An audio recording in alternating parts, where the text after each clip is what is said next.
நீங்கள் தவறவிட்ட எபிசோடுகளை இப்பொழுதே காணுங்கள். உங்கள் தந்திவன் யூடியூப் சேனல் மற்றும் தந்திவன் ஆப்பில் முற்றிலும் இலவசமாக.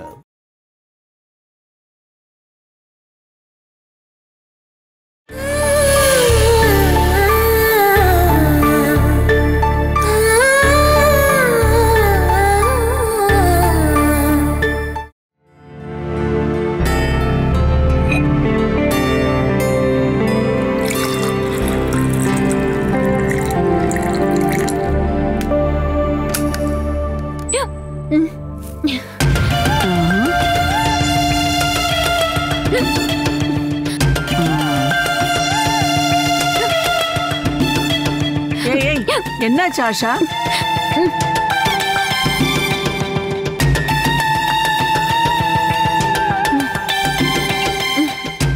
என்னன்னு தெரியல, விக்கல் வந்துருச்சு. விக்கல் சாதாரணமா வரவே வராதே. இது என்ன? பூனை ஏதாவது சாப்பிட்டுக்கோன்னு நினைக்கிறேன். கட்டல் கீழே இருந்துச்சு. வர வர பூனை பிரியாணி எல்லாம் கொண்டு வர ஆரம்பிச்சிருச்சா? சில திருட்டு பூனைகளுக்கு பிரியாணி தான் பிடிக்கும் போல. ஓ, இந்த தண்ணி தீந்து போச்சா? அத்தை, தண்ணி வேணுமா? நான் எடுத்துட்டு வரேன். வேண்டாம் வேண்டாம், நீ எனக்கு தண்ணி கூட கொடுக்க வேண்டாம். ஒரு நிமிஷம் நில்லு. உன் வீட்டுக்கு போய் வரதட்சணை வாங்குற விஷயத்துல லேட் பண்ண வேண்டாம். உன்னோட அப்பா அம்மா இருக்கிற சொத்தையெல்லாம் அனாதை ஆசிரமத்துக்கு எழுதி வச்சுட்டாங்கன்னா அதுக்கப்புறம் என் பையனோட எதிர்காலமே முடிஞ்சு போயிடும். முதல்ல உங்க பையன் சொந்த கால்ல நிக்கட்டும், அதுக்கப்புறம் நான் போய் ஷேர் வாங்குறேன். நீ இதை சொல்ல ஆரம்பிச்சு கொஞ்ச நாள் ஆயிடுச்சுல்ல. மரியாதையா இந்த வாரத்துக்குள்ள ஒரு முடிவு எடுத்து ஆகணும். மரியாதைங்கிறது நான் மட்டும் கொடுக்கறது இல்ல, அத நீங்களும் கொடுக்கணும். அப்புறம் என்கிட்ட இந்த மாதிரி எல்லாம் பேசிட்டு இருந்தீங்கன்னா நான் பாட்டுக்கு போயிட்டே இருப்பேன். வீட்டுக்கு போய் நான் அழுகிற மாதிரி நடிச்சா போதும், அவங்களே என்னை ஏத்துப்பாங்க. கோடி ரூபாய் இருக்கிற ஒரு புருஷனை கட்டி வைப்பாங்க. ஆனா உங்க புள்ள இருக்காருல்ல, 2வது கல்யாணத்துக்கு அலைய வேண்டியிருக்கும். நான் போன நஷ்டம் எனக்கு இல்ல, உங்களுக்கு தான். உங்களோட பாசத்தை என்கிட்ட காட்டினீங்கன்னா நான் திருப்பி காட்டுவேன். இல்லைன்னா என்ன அடிச்சு உட்கார சொன்னீங்கன்னா உங்க 2 மருமகளையும் ஞாபகம் வச்சுக்கோங்க. நான் எதிர்பார்க்காத அடியையும் கொடுப்பேன். சில நேரத்துல உங்களால தாங்க கூட முடியாது. எனக்கு மரியாதை வேணும். எல்லா விஷயத்திலயும் ஒரு மரியாதை எனக்கு காட்டணும். இவ எனக்கே புத்தி சொல்லிட்டு போறாளா? இவள நான் என்ன பண்ண போறேன்னு பாரு.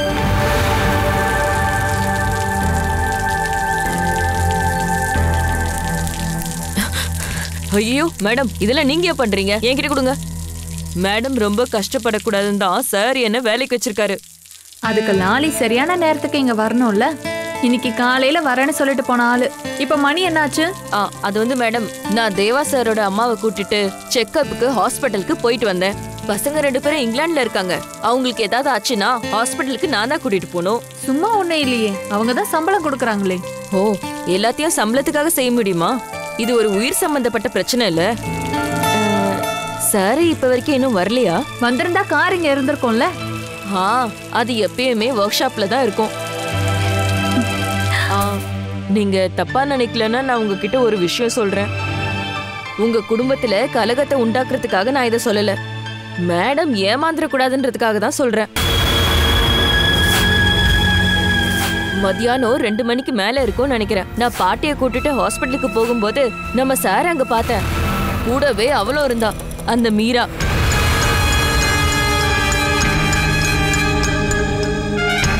என்ன பாக்குறதுக்கு முன்னாடி நான் அங்க இருந்து போயிட்டேன். அவளை டிஸ்சார்ஜ் பண்ணி கூட்டிட்டு போனாரு. கூட வேற யாருமே இல்லையா? வேற யாருமே இல்ல. அவங்க 2 பேர் மட்டும் தான் கார்ல ஏறி போனாங்க.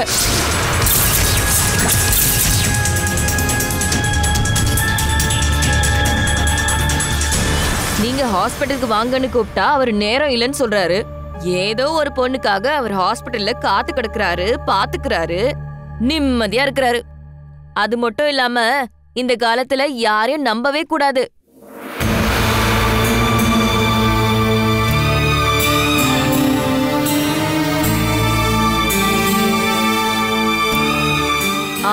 இந்த விஷயத்த நான் உங்ககிட்ட சொன்னதா சார் கிட்ட சொல்லிடாதீங்க, சரியா?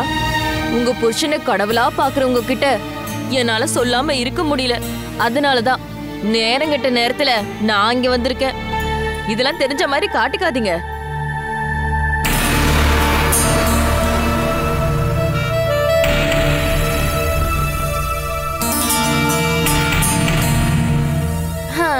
என்ன இருந்தாலும் ஒரு விஷயம் உண்மை, எங்க ஊர் சுத்த போனாலும் ஏதாவது நோயின்னு வந்து படுக்கும்போதுதான் பண்ண தப்பு என்னலான்னு புரிய வரும். அப்படி இருக்கும்போது சொல்லவா வேணும், வரும். எங்கதான் காடு மலைன்னு ஏறி சுத்தினாலும் நான் தப்பு பண்ணிட்டேன் என்ன மன்னிச்சிடுன்னு பொண்டாட்டிய தான் தேடிட்டு வருவாங்க.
எதுவுமே இல்லையே.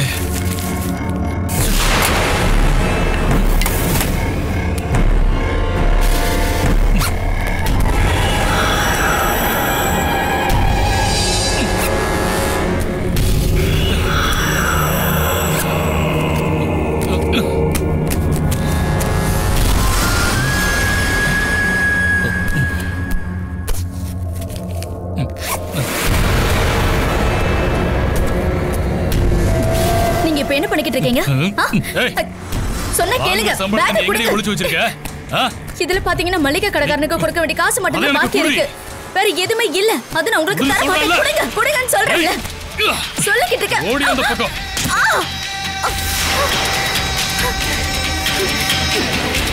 முதல்ல என்கிட்ட குடுங்க. குடுங்க. உங்களுக்கு எதுக்காக காசு? குடுங்க. காசு குடுங்க. குடுங்கன்னு சொல்றேன். ஏய், நான் எந்திரிச்சு நடக்க மாட்டேன்னு நீ நினைச்சிட்டு இருந்தல, மீதியை போயிட்டு வந்ததுக்கு அப்புறம் சொல்றேன். நீ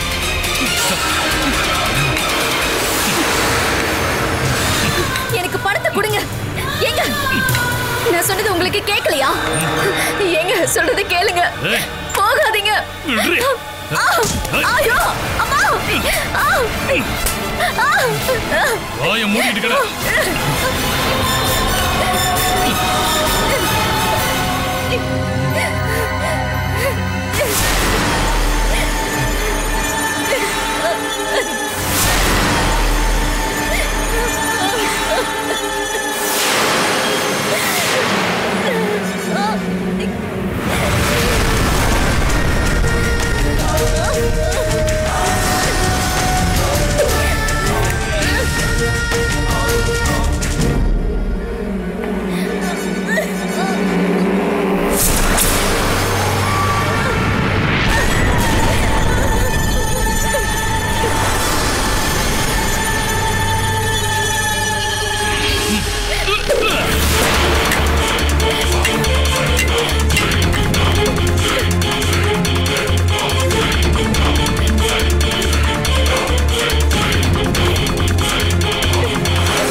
சூரஜ், எனக்கு சில உண்மைகள் தெரிஞ்சாகணும்.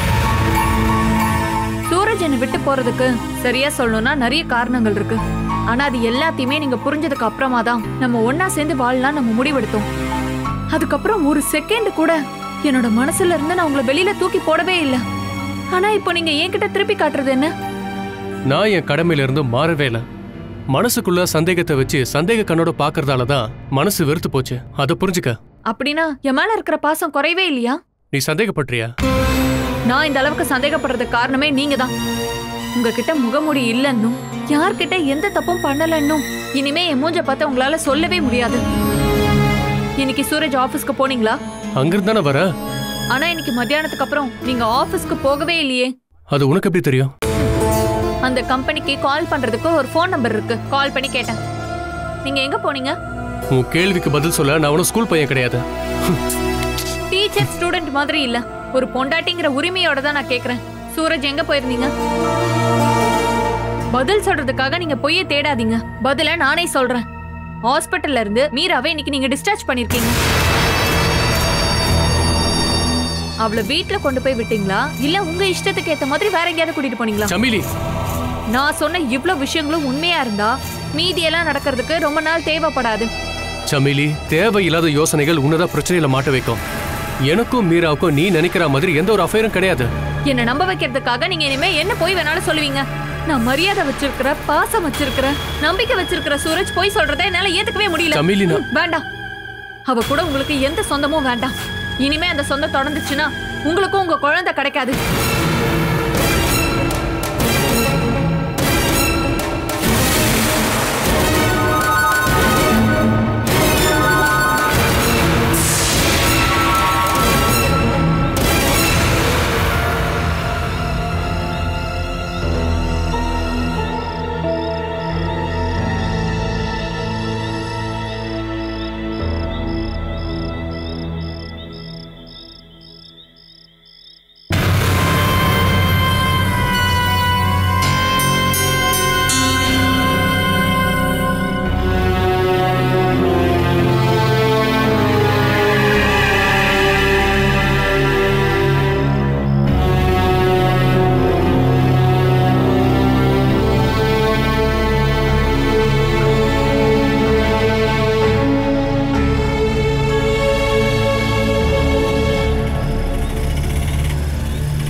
அறுபது.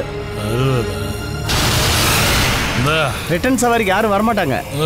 போதும் போதும் போதும், இது நீயே வச்சுக்க.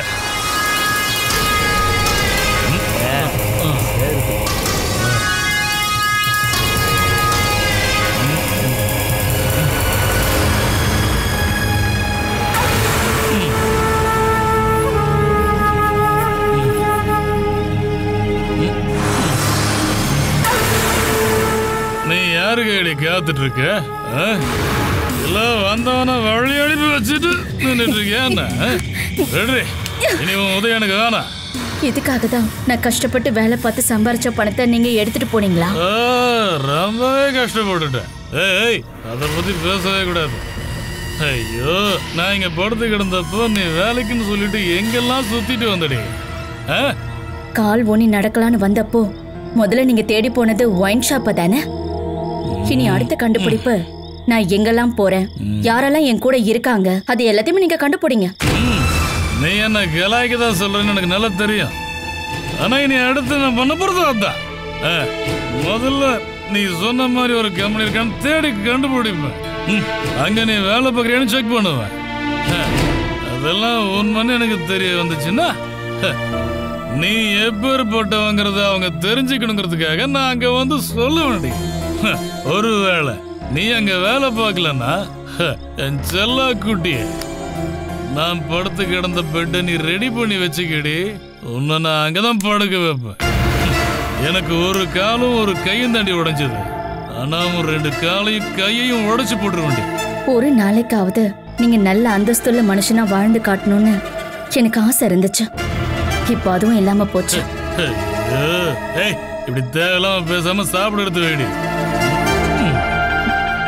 நீங்க எங்க போனீங்க, எப்ப வருவீங்கன்னு தெரியாம நான் ராத்திரிக்கு எதுவுமே செய்யவே இல்லை. நான் இந்த ஜெயில இருந்து தப்பிச்சிட்டேன் அப்படின்னு நினைச்சியா நீ? உங்களுக்கு இங்க நல்ல ட்ரீட்மெண்ட்டும் நல்ல வாழ்க்கையும் தானே கிடைச்சது. ஜெயில் வாழ்க்கை எனக்கு தானே. ஆமாண்டி, சாவர வரைக்கும் நீ அடிமாடி.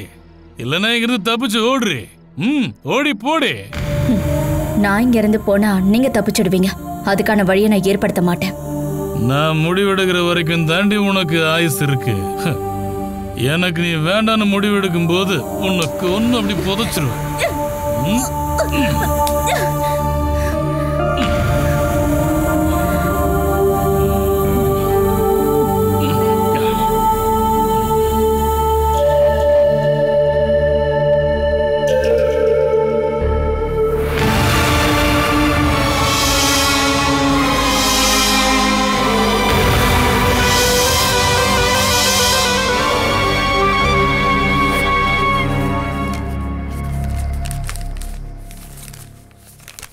நீ என்ன ஜெயா, காலையில எங்கே போறியா என்ன? நான் எங்க போவேன்? எனக்குன்னு ஒரு இடம் இருந்திருந்தா நான் கண்டிப்பா போயிருந்திருப்பேன். ஆனா எனக்கு இல்ல. நீ இப்படி எல்லாம் பேசுறத கொஞ்சம் குறைச்சிக்குமா? பிடிக்கல. நான் பேசுற எந்த ஒரு விஷயமும் எந்த ஒரு செயலும் உங்க யாருக்கும் பிடிக்கவே பிடிக்காது. ஐயோ இங்க பாரு ஜெயா, தயவு செய்து இப்படி எல்லாம் பேசாத. ஏரி தண்ணிய நீ கடல் தண்ணிய மாத்திடாத. குடும்ப நிம்மதிக்காக விரதம் இருந்து மலையேறதுக்காக மனோஜ் முடிவெடுத்திருக்கான். இன்னைக்கு கோயில் போய் நல்லபடியா மாலை போட்டு விரதத்தை ஆரம்பிக்க போறான்.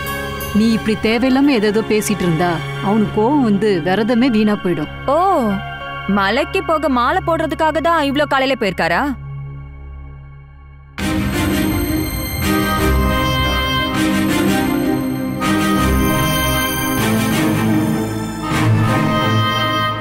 அத்தை, உங்களோட சாமி வந்துட்டாரு.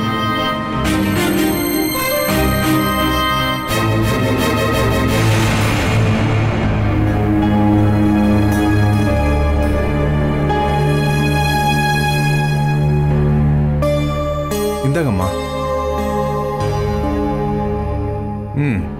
நான் இன்னும் குளிக்கல. உடம்பு முழுக்க பொய்ய வச்சுக்கிட்டு என்னதான் மாலை போட்டாலும் கடவுள் மன்னிக்க போறதில்ல.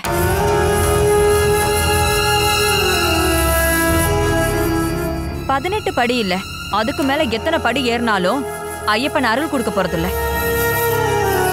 நான் சின்ன வயசா இருக்கும்போது எல்லாரும் கோவில்ல தேங்காய் உடைச்சிட்டு இருப்பாங்க. அது எதுக்காக உடைக்கிறாங்கன்னு எனக்கு இன்னைக்கு வரைக்கும் தெரியாது. எல்லாரும் உடைச்சாங்க, அதனால நானும் உடைச்சேன். இன்னைக்கு ஒரு ஆர்வத்தினால கோவில் இருக்க குருக்கள் கிட்ட கேட்டேன், குருக்களே எதுக்காக இந்த தேங்காய் உடைக்கிறாங்கன்னு. அப்போ அவர் என்ன சொன்னார்னா, தேங்காய்க்கு மனுஷனோட உருவம் இருக்குன்னு. தேங்காவில் தண்ணியை அர்ப்பணிச்சுக்கிட்டு அவங்கவுங்களுடைய கர்வம் அகங்காரம் எல்லாத்தையும் கடவுளோட சந்நிதியில உடைச்சு போடுற சடங்கு தான் அதுன்னு. அப்படி நான் எல்லா பாவத்தையும் உடைச்சதுக்கு அப்புறம் தான் நான் இப்போ உன் முன்னாடி வந்து நிக்கிறேன். உனக்கு நல்ல மனசு இருந்தா நாளைக்கு போய் ஒரு தேங்காய் உடைச்சிட்டு வா. ஒன்னு எதுக்கு, பாலாவையும் சேர்த்து கூட்டிட்டு போய் ஒரு 2-3 தேங்காய் உடைங்க. 41 நாளுக்கு கடினமான விரதம் இருக்கணும்னு தான் நான் ஆசைப்படுறேன். அதுல இப்பவே 10ல இருந்து 15 நாள் முடிஞ்சு போச்சு. மீதி இருக்க நாட்கள்ல நான் நிம்மதியா விரதம் இருக்கணும். தயவு செஞ்சு இன்னைக்கு என்னோட விரதத்தை முடிச்சிடாத. சுவாமியே சரணமையப்பா.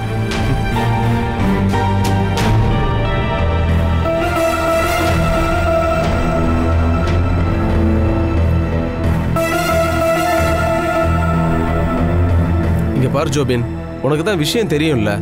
ஆஷாவோட வீட்ல இருந்து ஒரு பெரிய அமௌண்ட் வரப்போகுது. அடுத்த மாசம் 30ஆம் தேதி அவளுடைய ஷேர் என் கைக்கு வரும்.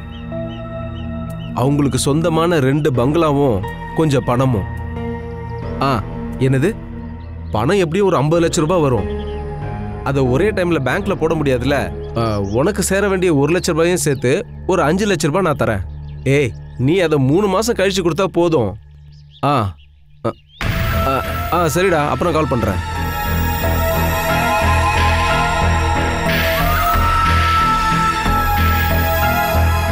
ஏன் ஆஷா, உனக்கு தான் கால் முடியாதுல்ல, எதுக்கு நீ இவ்வளவு தூரம் வர? அதெல்லாம் பரவாயில்ல, என்னோட புருஷனுக்காக தானே. இந்தாங்க, நான் ஸ்பெஷலா போட்ட கரும்பு ஜூஸ். இப்ப என் கண்ணுக்கு நீங்க இளைச்சா மாதிரி தெரியுது. நான் இளைச்சா கூட பரவாயில்லங்க, ஆனா நீங்க இளைச்சிங்கன்னா மனசு கஷ்டமா இருக்கு. வேலைகள் எல்லாமே நம்ம நினைச்ச மாதிரி நடக்கணும்ன்ற கவலை இருக்குல்ல.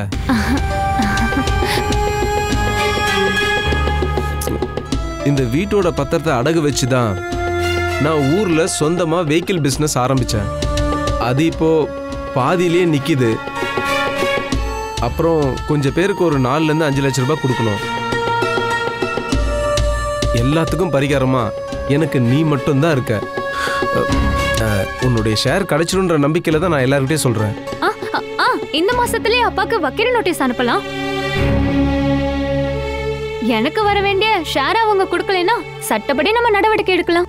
கேஸ் கோர்ட்டுக்கு போச்சுன்னா ஷேர் கிடைக்க லேட் ஆகும். அது அப்பா மிரட்டா தானே பண்றோம். அங்க இருக்க சொத்து நிலம் எல்லாமே அப்பா அம்மா பேர்ல இருக்குன்னு எனக்கு நல்லாவே தெரியும். அதுல இருந்து பாதிக்கு பாதி எனக்கு ஷேர் தர வேண்டியதா இருந்தாலும் ஒரு 25 கோடி ரூபாய் நமக்கு வரும். ஒரே நேரத்துல எல்லாத்தையும் நம்ம அவங்க கிட்ட வாங்க வேண்டாம். 1 கோடி ரூபாயும் ஒரு 2-3 பில்டிங்கும் வாங்கலாம். என்னங்க, அது போதுமா?